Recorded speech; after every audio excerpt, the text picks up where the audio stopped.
Билгеле булганча, сәхнә бик күп тарихи шәхесләрне халык күңелендә яңартырга, аларның исемнәрен мәңгеләштерергә сәләтле. Кариев театрының премьерасында төп герой күркәм замандашларыбызның берсе. Тамашачыларга махсус Татарстанның атказанган артисты Рәмзия Закирҗановага багышлап, Айгөл Әхмәтгалиева язган пьеса буенча Матур Сити спектакле тәкъдим ителә. Премьерадан безнең махсус репортаж. Йөзләгән төрледән төрле образ, сезон сайын премьера. Шуның өстенә театр сәхнәсе белән генә шикләнми, кино өлкәсендә дә талантлы актриса буларак күрсәтә үзен. Булар барысы да кечкенәдән артист булырга хыялланучы Рәмзия Закирҗанова уңышлары.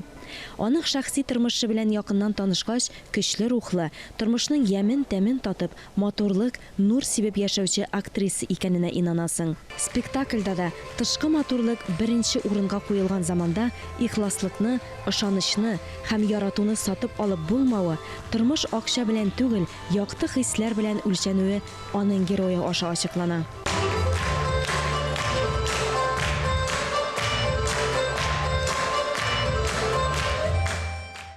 Психологик яктан тирән актриса, партнерга күп мөмкинлек бирә, ярдәм итә, кызык бәйләнешләр таба белә ди спектакльнең режиссеры Ринат Аюпов. Менә бу сирәк була торган хәл, юбилейр өчен аерым пьеса язып, аерым спектакль кую ул бөтен театрда да булмый. Ә безнең Кариев театрында ул традициягә керде. Рәмзия Закирҗанова. Миңа калса, ул күбрәк психологик тирәнлек белән яши торган актриса. Ләкин ул этапны күп узды инде ул. Тормышта хәзер авыр кирәк иде. Менә шундый позитив, шундый дулкында пьеса, без комедияны тәкъдим иттек. Әлбәттә, комедия аңа шул кадәр җиттилек кирәк, эштән ышану кирәк. Рәмзиядә менә мондый сыйфатлар барысы да бар, ул бу образны үзенә җиңдерә алды. Рәмзия панык бенефисына атап язылган спектакльдә уйнау зур бәхет. Спектакль матурлык турында. Рәмзия ханым эчке дөнья матурлыгын ача белүче шәхес дип уртаклашты Татарстанның атказанган артисты Фернат Насибуллин. Иң кыйммәтлесе, миңа калса бу көндә, иң матуры, табигый, Ходай биргән матурлык, гүзәллек, менә шуннан да матур гүзәллек була алмый миңа калса.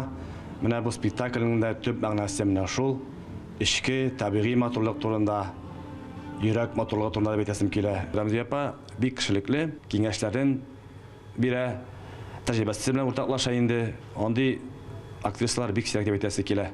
Рәмзия апа белән беренче тапкыр партнерствода уйныйм.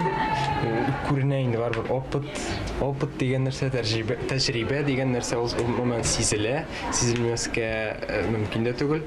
Рәмзия апаның гомумән шиксез дип әйтергә кирәк тәҗрибәсе белән уртаклашуы, аның күренеп тора сәхнәдән ничек рольгә әзерләнгәне, аны бөтен барып күзәтәсең үзеңә, күпмедер дәрәҗәдә әзрәк йомшак, матур краскаларын урлыйсың дигәндәй, ул исәптән үрнәк. Татарстан Республикасы Дәүләт Советы депутаты Альбина Насырова, Татарстан Республикасы Дәүләт Советы рәисе Фәрит Мөхәммәтшин исеменнән татар театрына фидакар хезмәте өчен юбилярга рәхмәт хаты тапшырды. Рәмзия Тирәк кызы Закирҗанова, сезгә татар театр сәнгатен, халкыбызның мәдәниятен үстерүдәге фидакар хезмәтегез өчен чын күңелдән рәхмәтемне белдерәм.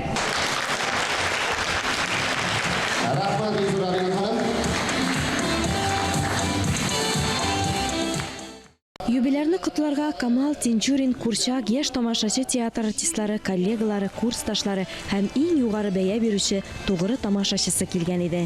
Яшь тамашачы театрын Рәмзия Закирҗанова белән бергә яратабыз. Кариев театрын Рәмзия Зирәк кызыннан башка күз алдына китереп булмый диялар. Бу минем өчен чыннан да зур бәхет. Бик зур бәхет.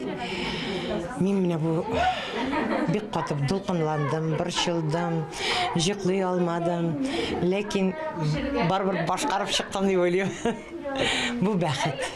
Бөтен кешегә дә тәтем итергән бик зур бүләк минем өчен театр тарафыннан. Аллаһка шөкер, безнең шундый әйбәт коллектив, мин шундый яратам безнең һәрбер буын артистыбызны. Яшьләр дә үзенчәлекле, безнең буында. Сәхнәне ярата торган көчле рухлы гаҗәеп актриса, артистка махсус багышлап язылган пьеса, алай гына да түгел, ул үзе шушы спектакльдә баш рольне уйнау артист өчен иң зур бәхет. Күзләреннән яшьлек ялкыны сүнмәгән язмышына рәхмәтле актриса. Тагын күп тапкырлар зурдан-зур рольләр, яңадан-яңа иҗади табышлар белән театр репертуарын баетырга язсын сезгә киң кырлы, тәҗрибәле шәхес Зирәк ханым Рәмзия Зирәк кызы. Алия Галиуллина, Илдар Галәүдинов, Татарстан яңалыклары.